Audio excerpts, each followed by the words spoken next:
Wait, just waiting for the recording notice.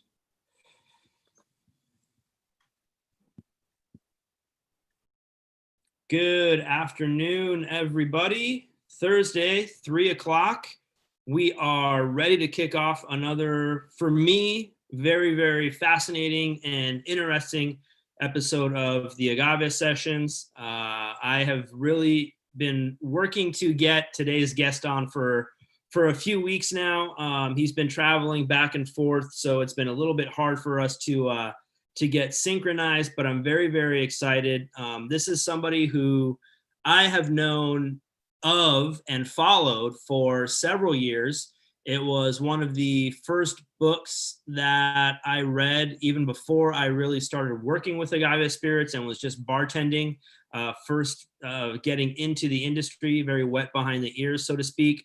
And it was really one of the books that set the tone for my approach and how I see and talk about Agave spirits. And that is this book here, Tequila, A Natural and Cultural History. If you have not read it, I highly, highly encourage you to do so. And my guest this afternoon is one of the co-authors, a ethnobotanist, an agricultural ecologist, just a really fascinating individual, a mentor to so many of us from the spirit side of things, also from the botanical and cultural side of things. My guest this afternoon is Professor Gary Nabhan. Gary, are you there, my friend? There he is. We'll have video of him in a second. We hear the voice floating through the ether. Start my video.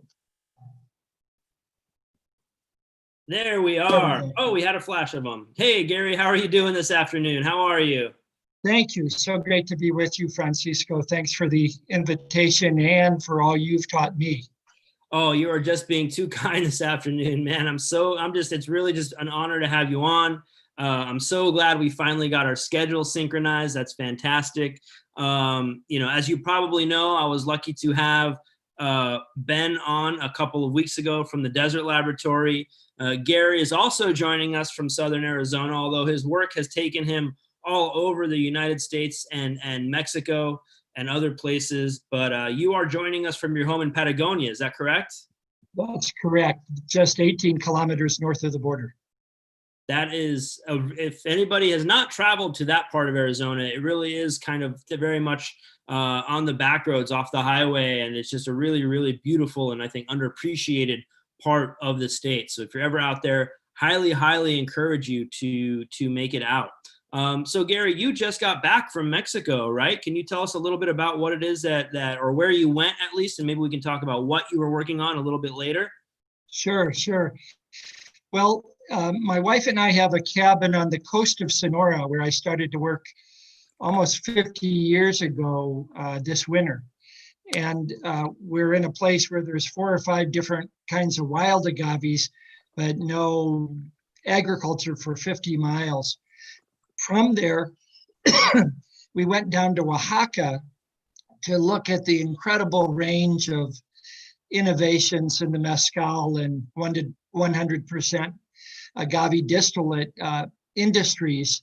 And we'll talk about that later, but we are really interested in how every state has a different balance of innovation and traditions. So to see the northernmost state in Mexico, and then for 2 weeks after that, get down to Oaxaca, the Day of the Dead, for all the ceremonies there and all the tastings during the day was just a great combination. That's fantastic. What was the energy? I would imagine it was very, very subdued down there. I was disheartened to not be able to travel, but in speaking with everybody that is on the Vago side of things, luckily at this point, everybody is healthy. And having some friends that run restaurants down there, definitely just kind of working to get by. But I'm hoping that the people that you were visiting were still healthy and safe and able to at least partake in their own traditions, and not having those be too inhibited by the pandemic down there. Well, you're absolutely right that there was a lot of caution there.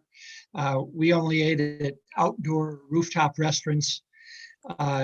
And then we were out in the fields most of the time, and they were handling it very, very well. Museums and a lot of the distilleries were closed for tastings, but there was a great opportunity to just be around the palenques and the milpas to see the whole process of taking agaves from the ground into the essence of them as a distillate.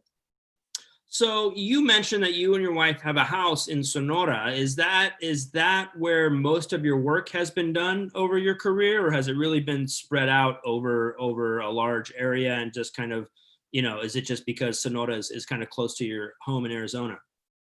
Well, I fell in love with Sonora 50 years ago and have had projects almost continuously there with colleagues ever since then, including with where our home is in a Surrey Indian community that still harvest wild agaves from the islands in the Gulf of California, but they don't make any mezcal, even though Apaches used to make it fairly close by.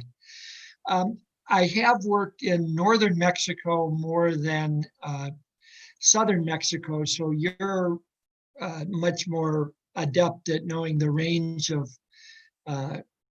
mezcals and sort of craftsmanship in Oaxaca and Michoacan and the other central and southern states of Mexico. So it's always a treat to go down there and start over in Mezcal 101 with a different set of traditions. So you mentioned that the Surrey are actually harvesting agave from the islands in the Gulf. Is that what I heard correctly? And what are they using those for? If not to, are they still using it as a food source, as a textile source? What are some of the things? How are they incorporating that? They use it ceremonially as a food source. The mezcal tatemada, or roasted agave hearts, that the word mezcal comes from, mezcali, means just roasted agave. And they continue to do that. And so the roasting pits are very much like ones you've seen before, but they don't drink distilled beverages, only seasonally fermented beverages from agave and cactus fruit like the saguaros that you grew up around. So they use it as a ceremonial fermented beverage. And I apologize if you did mention, what type of agave is it that they're harvesting? There's about 6 different kinds there, but they're in the desert agave group, Agave deserti and its relatives. There's also the Baccanora agave within their range, but it's back in the mountains. And so it's very similar to the ones you know in Tucson, plus several more that are what we call endemic or unique to small areas in Mexico, like Agave felgeri that only grows between their villages and Guaymas, Sonora. And that was named for one of my mentors, Richard Felger, an agave expert that just passed away 2 weeks ago, right around Day of the Dead. So we were celebrating or commemorating his life there. Well, my thoughts to you and the Borderlands plant community, because I never had the pleasure of meeting him, but I know that the man was definitely a giant in the community in that I think you and Ben are both a part of. So definitely our thoughts go out to you guys on that for sure. Well, and that's another thing that people may not think of Arizona as having a strength in agaves, but because of 2 mentors, Dr. Howard Scott Gentry, that wrote the Agaves of Continental North America, who I worked for 2 years, and then Dr. Felger. These were people that were really top-notch scientists, but they loved Mexican culture and community. And so they were as happy with campesinos as they were with other scientists. There was no divisions there. So I know that we've mentioned this book a few times, but this is kind of the seminal book on agave that was written by Professor Gentry, Agave of Continental North America. This is a hard copy that I was fortunate enough to, I think, hang on to accidentally when my boss, Bobby, loaned it to me. So he might want this back now that I think of it. But I know that it is occasionally available on paperback on Amazon. So if anybody is wondering what are the good, reliable books to learn about agave plants, specifically less mezcal, tequila, spirit, distillation, etc. More about the botany, and if there is a newer, updated, better resource, Gary, hopefully you would share that with us this afternoon. But as far as I know, that is still kind of the standard for learning about agave from a scientific perspective. Well, you hit it on the head. It's still a classic. All of science is a humbling activity because you assume that people will discover things that you didn't know about. Dr. Gentry was counted up to about 280, 290 agaves. But since he died, there's been another 30 identified, about 1.5 new species of agaves, I'm sorry, one new agave every year and a half is discovered. And so he would be really happy that some of the names have changed on what he described, but also there's been a boom in discovery of new species, both in Arizona and Oaxaca in particular. Just to give one example of that, can we talk a little bit about Baccanora? Because originally, historically, that had been classified as what would be as an Agave Pacifica, right? But I think it got reclassified as really just kind of more of a subset of Angustifolia. Is that correct? That's right. And I used to drink Baccanora with Dr. Gentry as he brew over that dilemma, so to speak. And he would say, I identified it earlier as Agave Pacifica, sort of a unique kind of agave that was in the soils of the Sierra Madre Occidental in eastern Sonora and western Chihuahua, and a little bit into Sinaloa, because it had a distinctive flavor. He was really talking about describing a species on the basis of its terroir, which always fascinated me. But he said, as I've traveled more and gotten all the way down to Guatemala and seen the espadines and the other angustifolias, I think it's the most widespread and diverse species of any. So it would be like comparing, domesticated dogs to coyotes or wolves. There's just a lot more genetic variability. And for drinkers, that means a lot of variation in taste and aroma. So he finally threw in the towel and said, I can't split them all out to which ones are different. I'll just call them all one thing and let the next generation worry about that. And the people I know today have genetic tools that he didn't have. But more particularly, I think they are interested in something that we're all interested in, is if an agave has a different taste and aroma and shape, why not give it a common name that we can put with a bottle and everyone can enjoy that and celebrate it? That for somebody who is coming through a very Western discipline in a hard science in botany, that seems to be kind of a very Zen-like approach to the idea of, well, I'm just discovering what I can and it's going to evolve after my lifetime. So I'm just going to do the best that I can in this moment. That's right. And we have 2 agaves that are in mezcal production. Agave Liboya, that was named for a Oaxacan indigenous term that's outside of Oaxaca City, and Agave Valenciana in Jalisco that are used in mezcal making. So these aren't like wild agaves up on cliffs that people just couldn't reach, and now they've finally been reached by rock climbers or helicopters. These are also things in the field. So even the ones that have been used for centuries in mezcal making are still being named as distinct kinds of agave. And I think that's really exciting for all of us. So are these just kind of natural or maybe human influenced, but are these all just evolutions of Angustifolia and Tequilana that we're seeing just naturally diversify and evolve over time? Or is it through like some weird, cross-pollination of something that has been cultivated with something bringing pollen in from the campo? Or, do we even really not know how these different subsets have evolved? Well, let's break that down because you asked three really interesting questions, all that I saw examples of when I was in Oaxaca. So first of all, with the demand for uh, distinctive mezcals, people are still bringing wild ones into cultivation and beginning to domesticate them, just like Tequila and the fiber agaves like Sisal and Henneken were domesticated thousands of years ago.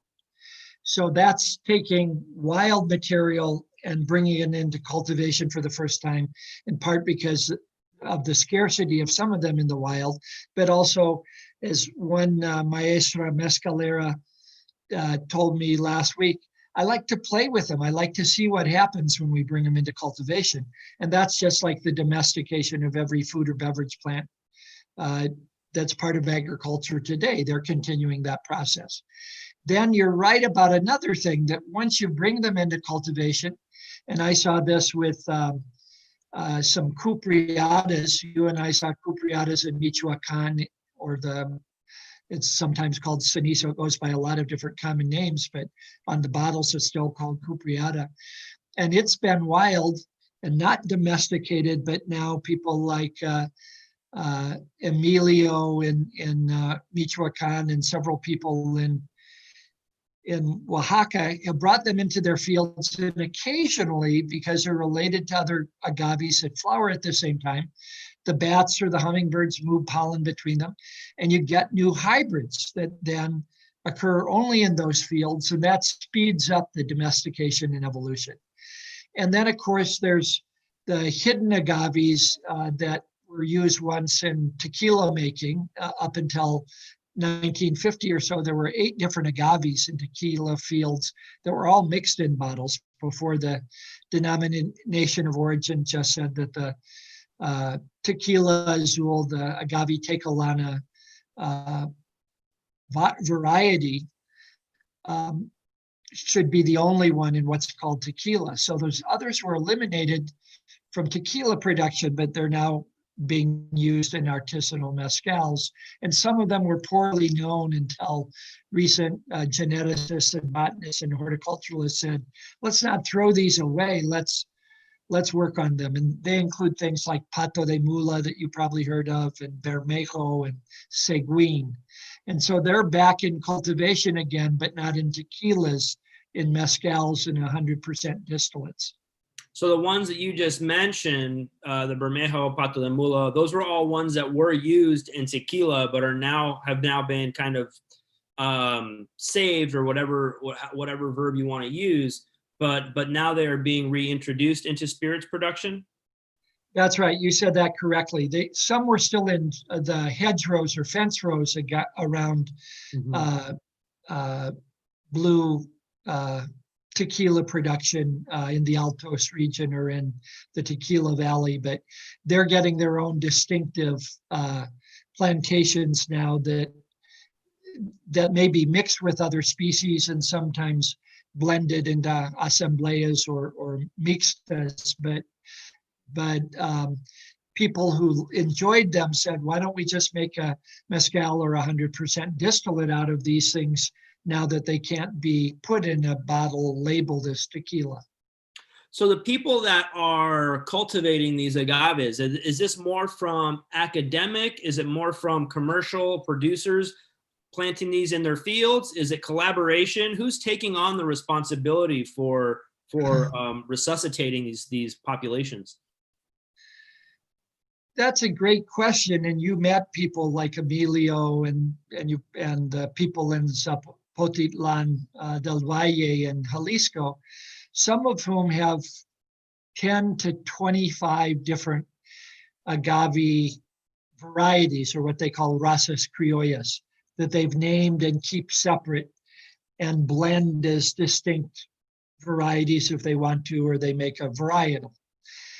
And it depends on the producer, but many of them said what we know from history, that historically very few mezcal or tequila plantations were monoculture like Midwestern corn is. They were always a mix of varieties, what scientists call multi-variety mixtures in one field, and that protected them from diseases and pests. And also, if a drought hit some of them or a freeze hit others of them, they could blend the different races or varieties to their pleasure. They didn't have a decline in yield because there were different ones that had different temperature and water tolerances. And so by doing that, which was the norm until relatively recently, really, Tequila, Azul, and Espadín are the exceptions to this whole history of growing a mixture of agaves in fields.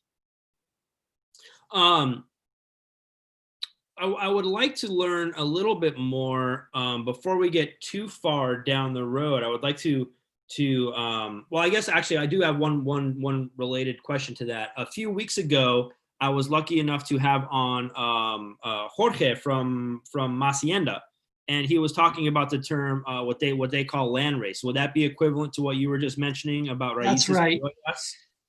Land race is the translation of this Mexican term razas criollas, which is what they call blue corn or popcorn or whatever, Okay, great. I just wanted to make sure I was making the right translation in my head.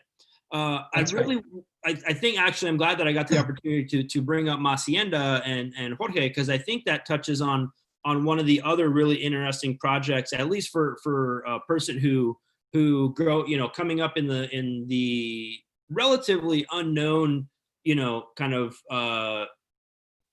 culinary scene of Tucson. Obviously Tucson very well known for its obviously Mexican food, but people kind of working on really new, creative, innovative cuisines, dishes. They've really taken to one of the programs that I think you were very active in, and that's the Native Seed Search, correct? That's right.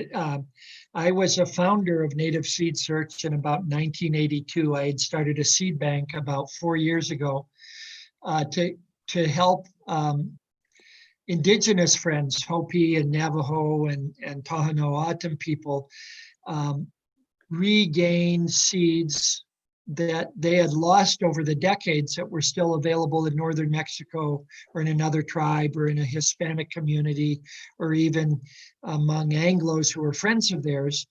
And we brought that all together and started Native Seed Search. That's coming up on its, what would that be, 40th anniversary. And I live right above its 60-acre farm in Patagonia.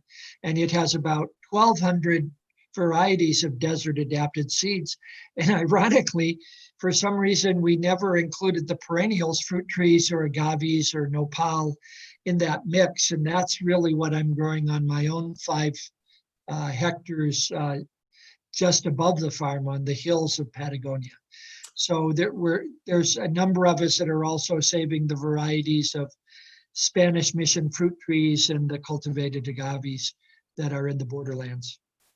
Yeah, I mean, that was really one of my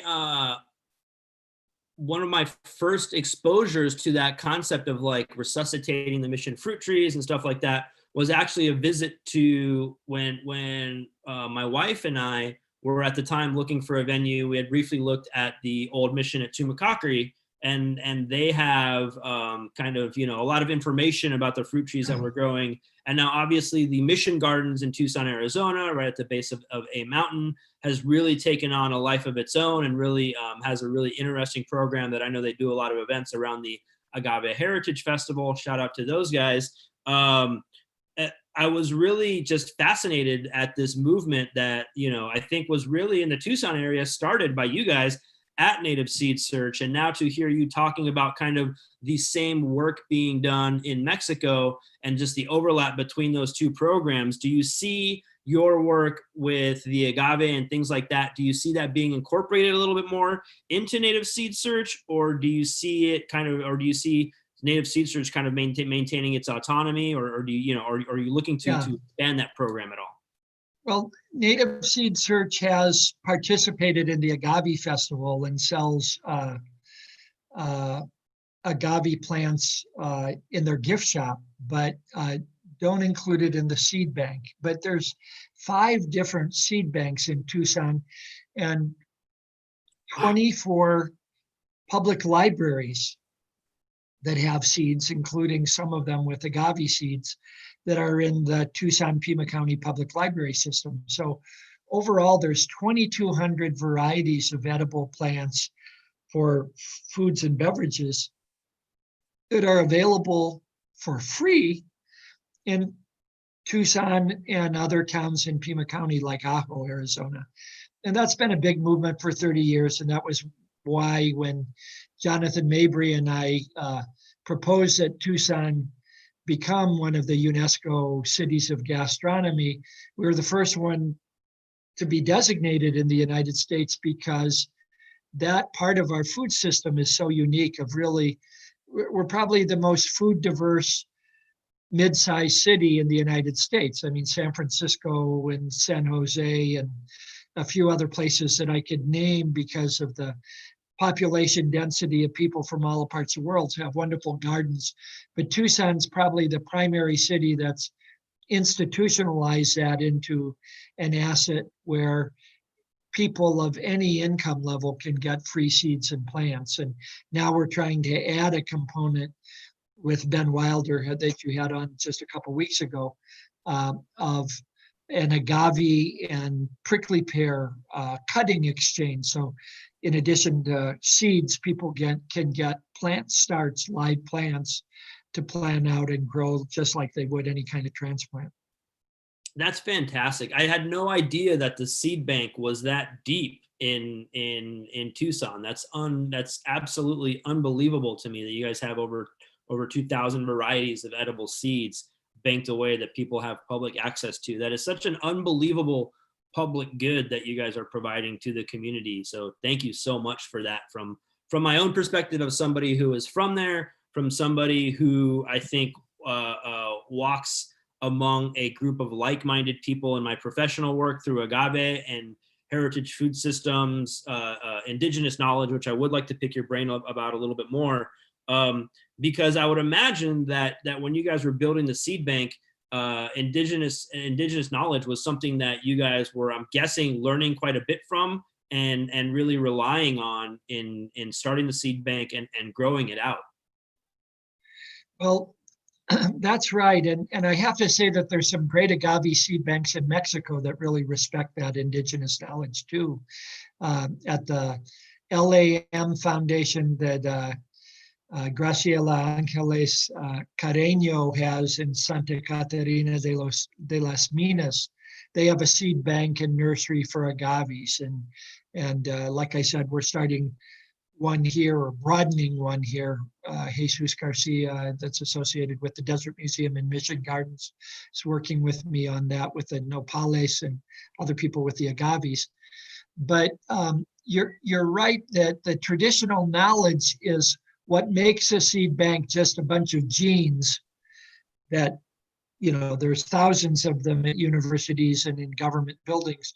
But the difference with the community seed banks is that the indigenous knowledge is connected to those, how to cook with the seeds or how to ferment them into beverages, which kinds of corn are good for fermented beverages like tezuino, or which kinds of prickly pear are good for the fermented beverage called colonche, which agaves are best for fiber versus pulque versus mezcal versus making cowboy ropes. So all of the traditional knowledge is key to making a seed bank work. Otherwise, it would just be about counting genes, and that's not what we're into. We're trying to get these reconnected to the communities of their origin, whether indigenous or Mexican, mestizo, whatever you want to call it. And so a big effort now is to repatriate all those seeds and agave varieties back to the communities where they first originated. If you don't mind my asking, I'm really curious. I mean, obviously you mentioned that, you have your own home in a Surrey community. A lot of your work has been done in these borderland communities. Obviously your work through the seed bank, as we just covered. What really sparked your passion for learning about these communities, learning about these cultures, and then also wanting to share them with the world, really, through your writing and through your work? Well, I'll tell you a little parable. I'm Arab by descent. My grandfather was a Lebanese, right? orchard keeper in on the Lebanon-Syria border, and 100 years ago had to come as a refugee from there during a terrible war that killed over 500,000 people and displaced millions, just like the Syrian war is today. But he could never buy land to be a farmer in the United States, but he became a fruit peddler.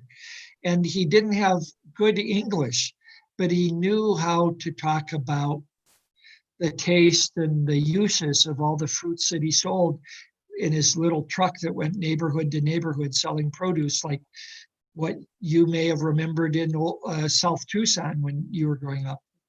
That there would just be peddlers, falluqueros, that would come around and sell fruit out of the back of their truck. His traditional knowledge about the desert fascinated me, even though he and I didn't live in a real desert. We lived in sand dunes.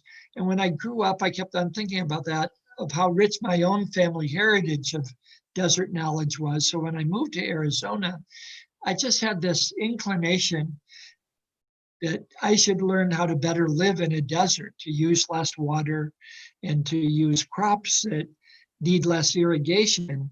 And so I apprenticed myself to elderly indigenous farmers, asking to work with them when I was in my 20s and 30s and could work 14 hours a day in 100-degree heat. And ironically, I sort of became adopted into some of those communities who were sort of fascinated that I was of Arab descent. So it never seemed like I was trying to become an Indian wannabe or anything like that. I offered my labor and service to them in things that they needed. And I just made wonderful friends who, favor de Dios, by the grace of God, they accepted me, and I'm still very much involved with many of those people. We've just had a coalition working to stop the wall along the border and protect sacred places along the border. And it was really getting back in touch with friends, some of whom I've known for 40 or 50 years, who said, hey, you Arab, come out of retirement and help us. So I'm just grateful that the multicultural background of Tucson allows those kinds of things to happen.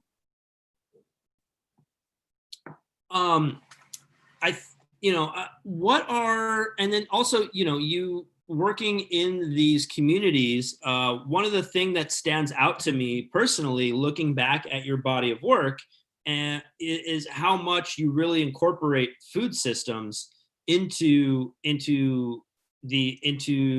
what it is that you're studying and the stories that you're sharing, right? So I feel like when you're working through these communities, it could have been done through so many lenses. What has really drawn you to the food system side of things? What made you decide to incorporate those two things? Well, I think, again, it was my grandfather being a fruit peddler. I could see how he was hurt when the whole food chain broke down and fruit from northern Michigan or from Mexico couldn't get to his fruit truck. And I took that background from my own family, like some things you probably have taken from your own family heritage, and just incorporated it into my science. I didn't think that the diversity of seeds should just be in a laboratory or a museum, that they were selected to delight us, like agaves do in all the many mezcals. And so I wanted to make sure that they were not museum pieces stuck on a shelf, but living parts of living traditions. And that's what we're doing with the City of Gastronomy. That was the goal of Native Seed Search. That's why I cook with nearly everything I grow. I have a canning kitchen where we make shrubs and other beverages for mixologists. And I also ferment tezuino and colonche and tepache, and pretty soon fermented mezcal beverages as well. So I think to be a good scientist, you have to live it. You can't just have it as an abstraction. One of the questions I would like to ask you, obviously, we just kind of laid the foundation for where your passion for traditional knowledge and food systems comes from and how vital the food systems are to those cultures. Me working in the agave spirits industry, the passion, the excitement for those things, for me personally, is a no-brainer. That's one of the reasons I've been so excited to have you on. But I feel like the general public's interest in these things and the momentum, the energy within the culinary world to share these systems, to share this knowledge with consumers is a relatively new thing. And I feel like there's been a little bit of it's been a challenge. I feel like it's been an uphill battle for you guys who have been doing the work.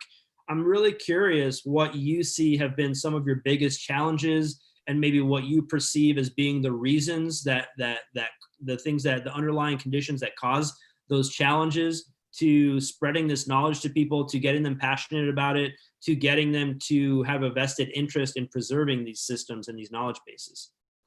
That's such a great question, Francisco. And I want to take it back to some of the things that Mezcal de Vago has really championed. We love Oaxaca, not just you and I, but many of the people that are in on this dialogue. And yet we know that it has incredible poverty, just like the borderlands does.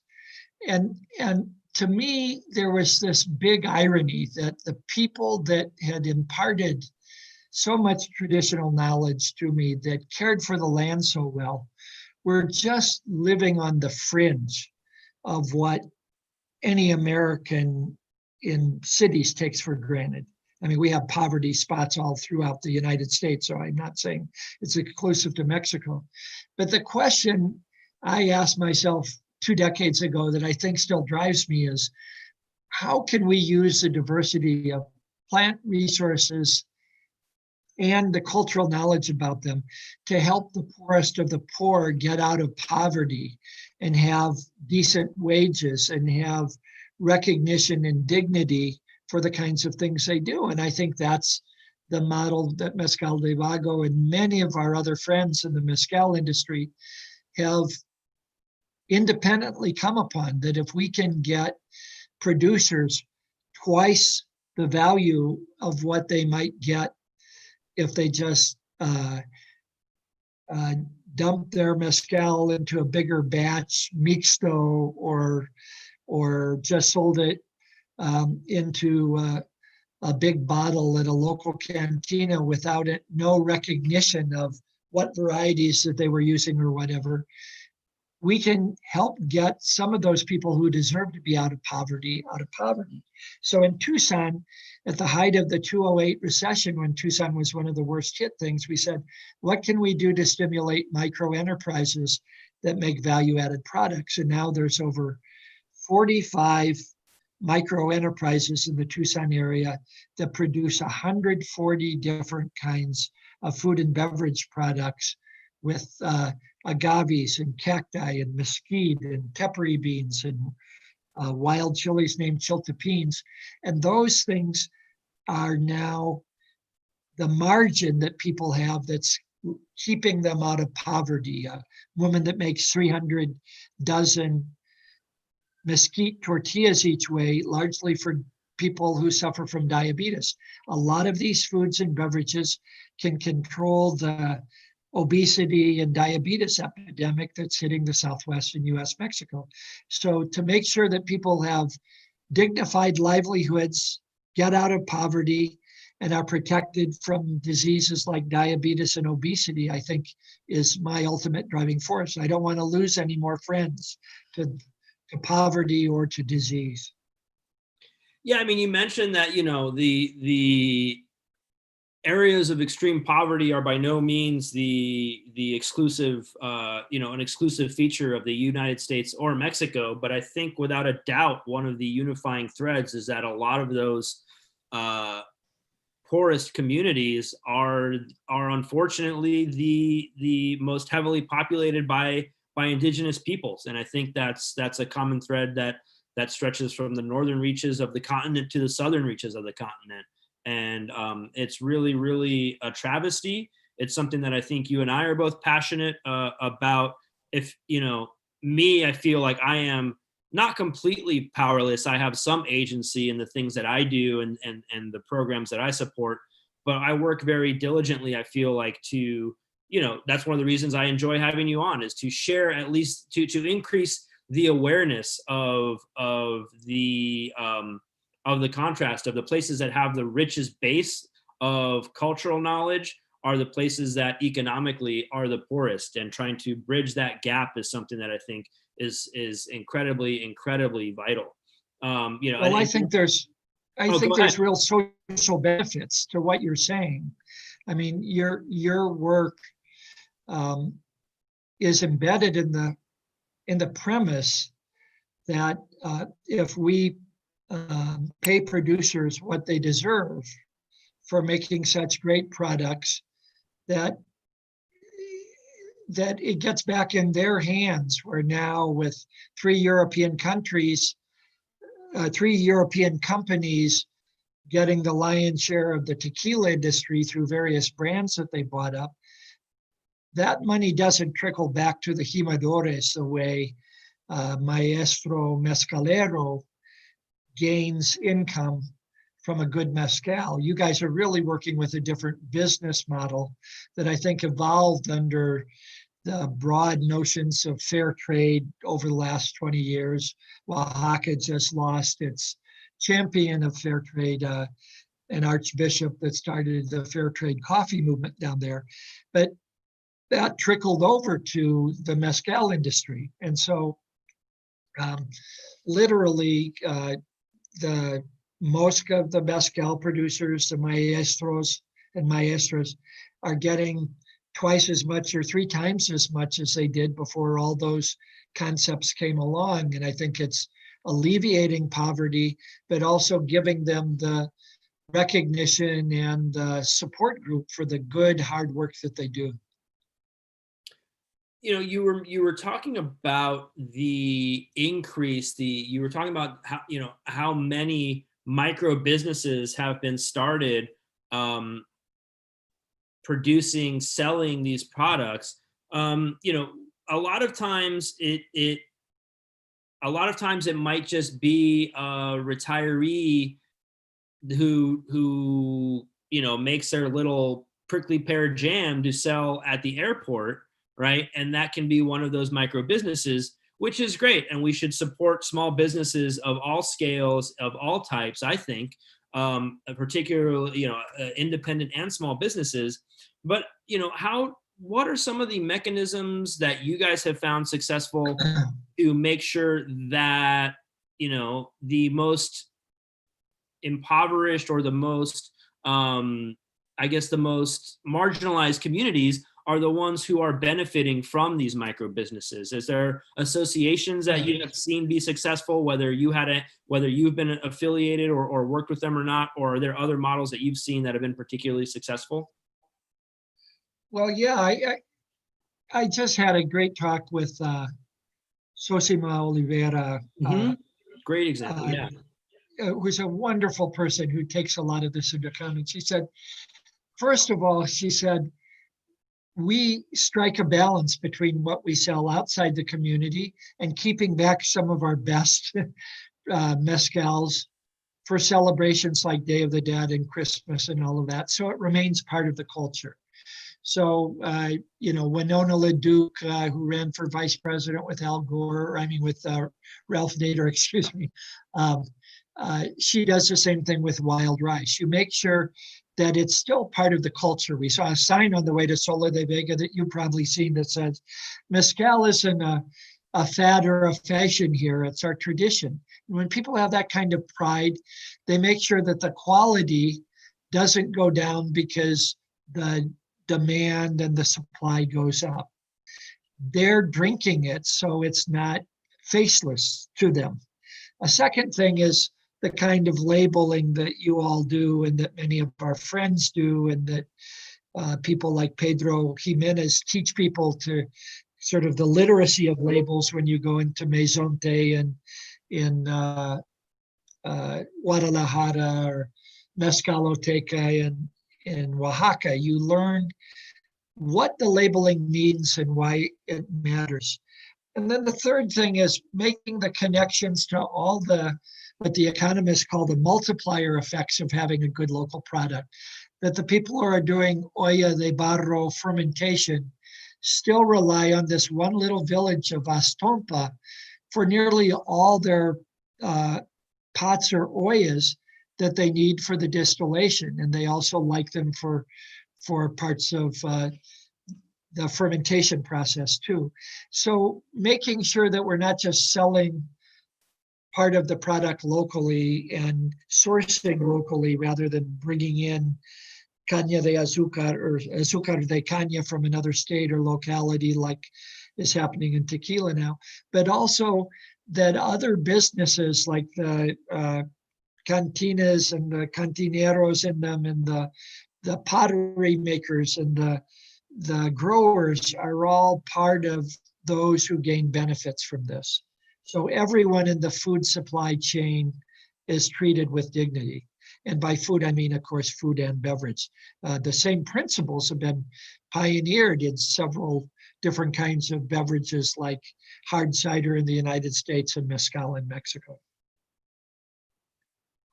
So what are, you have such a rich history in food and beverage and culture. I was hoping you could talk to us a little bit more. You touched on the project that you have going on right now about producing things for the bar community, et cetera.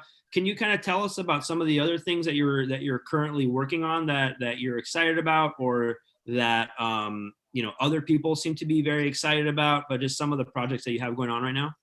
Yeah, let me mention just two, and if you want some more detail, I'll be happy to share it. One is a paper that 12 of us put out in September in a new science magazine called Plants, People, and Planet that shows that there's a great number of underutilized food and beverage plants that we now need to bring back into larger scale production because of climate change. In Arizona this year, we had 50 days over 110 degrees, the longest, hottest heat wave in history. Death Valley hit 130 degrees, one of the highest temperatures ever recorded on the planet. And most conventional crops could not flower and fruit in that heat and give a farmer a decent living. So what's going to take their place is agriculture in Arizona and New Mexico and Sonora and California and Baja California failed due to climate change and heat waves and the heat stress on their workers. I think it's going to be agaves and prickly pears and columnar cacti, as you and I talked a little bit about and visited sites south of Guadalajara, where all those things were being grown together in what people are calling a permaculture or polyculture setting, where you have rows of agaves 5 yards apart from one another, and you grow columnar cacti like dragon fruit or pitayas in between them, with trees like mesquite and guamuchil that have edible pods on the edge of the fields that provide shade for them. And then between the agaves and the cacti, you grow corn and beans and squash or whatever else you want. So agaves are going to be a bigger part of the future of the 1/3 of the planet that's going to have desert conditions. And we need to get on that now. So we have a pilot project at Biosphere 2, another one here in Patagonia, and another one down in the Surrey country on the coast of Sonora. And we're going to have another one that we're planning now on Tumamoc Hill in the heart of Tucson. The second part is what I'm sure other speakers in your series have converse with you about, and that's growing agaves to make sure that no bat or hummingbird species ever reaches the level of extinction. And I started on that work in the late 1970s, published one of the first papers saying that there were conservation issues with declining bats and declining agaves. And I'm happy to say that here in Patagonia, we've just received a grant of over $100,000 from the Salazar Fund at Colorado State University that's aimed at planting hundreds of thousands of agaves in Sonora and the borderlands to help the bats that pollinate Baccanora and most other agaves on the west coast of Mexico. So that project's just starting up, even though our nursery here at Borderlands Restoration Network has already been growing 5 or 6 different kinds of agaves for the last 5 years. So as Sosima said to me, for every 10 agaves that we harvest, we should be planting 20 more out in the wild or out in our fields. And there's several of the distilleries that are already doing that in Oaxaca and several more in Michoacan and Jalisco. And I think that's the wave of the future that I want to be in service to. That's fantastic. I mean, I remember when I was looking at Borderlands Restoration Network, their website and volunteer opportunities, because I always try and, whenever I'm home, I try and see if there's anything going on or any events that I can be a part of. And I think I had just missed it, but they've actually done trips for people to participate to go help plant agave, right? Or is that another? That's right. We'll be doing those trips with a thing called the Colectiva Sonorense in Hermosillo, 2 really on fire women, Leah and Valeria at University of Sonora, that have a new nonprofit. And most of those plantings will be on ranches where Baccanora is produced. And then we have right below our house at the Borderlands Nursery that does 50,000 plants in a good year, 30,000 in the tough year, to be planted out in the landscape of all kinds of species. They're also doing it for firewood species that the mescaleros need in places like Sola de Vega, not just restricting what they're planting to the agaves alone, but the fuel species that are needed that are in decline in some of the communities as well. So, here at my place, I grow about 15 species of agave, about 25 varieties. And then I have another 120 varieties of heirloom fruit trees. And that's what keeps me off the street. And as I get older, because of arthritis and things, I think locally produced beverages, not just local food, is high on my agenda.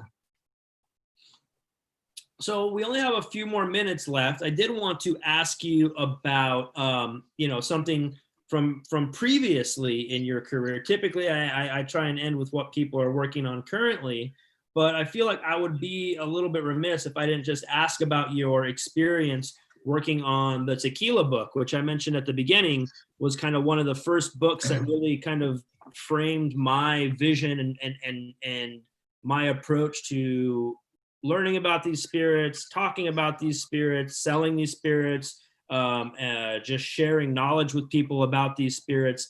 How was that project? What was that like working on? How did you guys do research for that?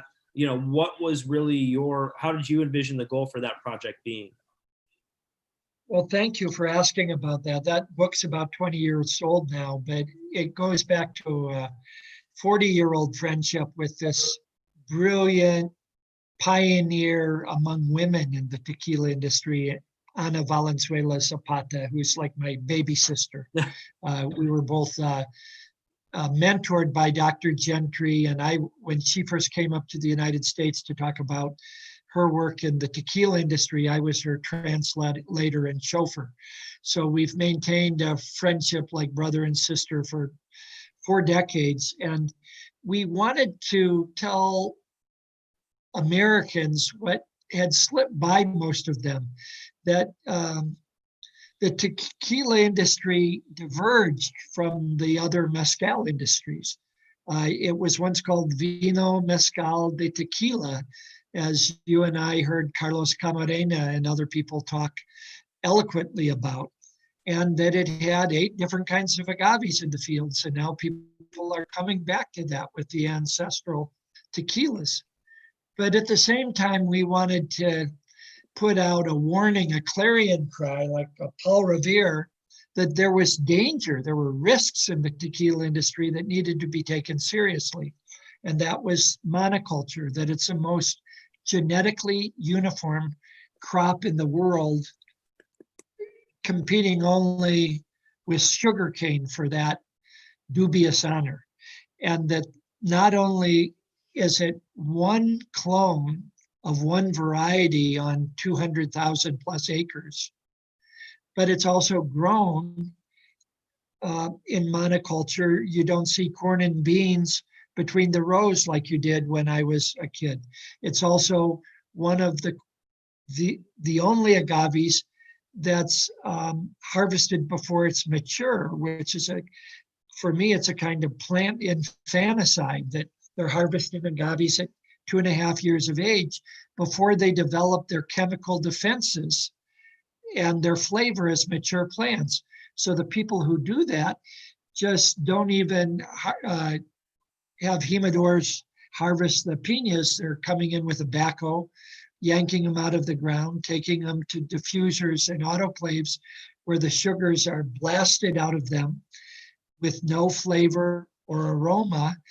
And then after the sugars are fermented in columnar stills, flavorants and colorants are added back to them.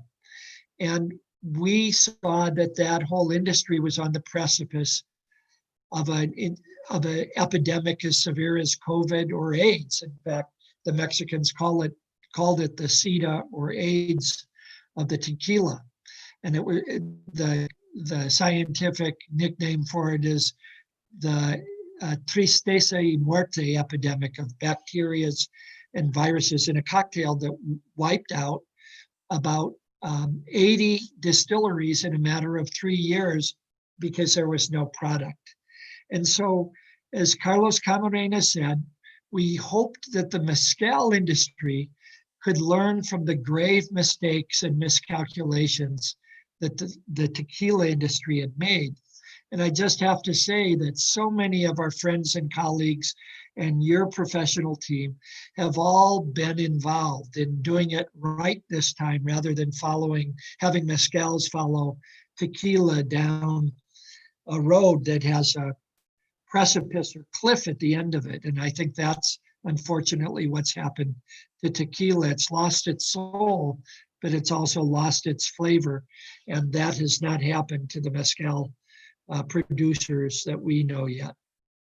Yeah, I do apologize because when I had mentioned the book, I just, I held it up. I did not mention Dr. Valenzuela, who I think is one of the preeminent scholars in agave that is around currently. Unfortunately, since I started traveling to Mexico, she has now moved to Europe, so I have not had the opportunity to interact with her on a personal level. But she does have her own podcast, Agave Cultura podcast. So if you have the ear for Spanish, I highly encourage you to go seek those out. She is very prolific with the number that she's putting out, and I think it's just a really incredible resource for people to hear from some really fascinating voices in the agave and agave spirit space. So please go check that out. It's Agave Cultura is the name of the podcast, and I can't encourage you guys enough to go research those and listen to them. I just have to say quickly, I know we're out of time, but that's okay. She and I really prophesized that disease epidemic, and the tequila industry sort of marginalized her because they thought she was bringing bad news, and she was trying to keep them healthy. And I think that's why she had to go to work in Europe, where people were much more attentive to these messages. And the good people in the tequila industry, of course, took heed of our message. And so there has been some positive change. I'm not anti-tequila at all. No, and I think, that's one of the things that we're really lucky about, is that we get to run in the circles of people who are really have I think, stood on the shoulders of you giants to a certain extent from an academic perspective, even though being giants in their own right in the production side of things. But lucky enough to have Tomas on and get to interact so much with Carlos through my own work with Tequila Ocho. Had Sophie on a few weeks ago, Right. and was lucky, get to interact with David Suro so much, who has become such a guardian of the culture and has such a high respect for both That's right. you and Professor Valenzuela. And like I said, have even very much shaped my own view on how I message about these spirits. So I hope that I am holding true to the spirit of what you and all of us that are kind of my generation are holding true to the spirit of what you guys are kind of setting forth for the industry, and hoping the direction that we can at least not drive the ship completely, but at least kind of counterbalance the other side of things to a certain extent. That's right. Well, thank you so much for this time with you and your friends, and blessings for everything you do, and hope to see you soon personally. Oh, Gary, you're the best guest ever, man. You take me directly to the outro, and I don't even have to do it. So thank you so much to everybody. Please take care of yourself down there. Hopefully I will be in Arizona sooner rather than later. But whenever I am, I will be sure that we get to dine together from a safe distance, my friend. And I have a new book out for you that I'll give you when we see each other in print, about an anthology of desert writing from Mexico and US that I think you'll see as a good travel friend. So take care. Thank you, bud. And for those that just saw that, we will be sure and post the book through our Instagram story. So take care, everyone. Bye-bye. Thank you.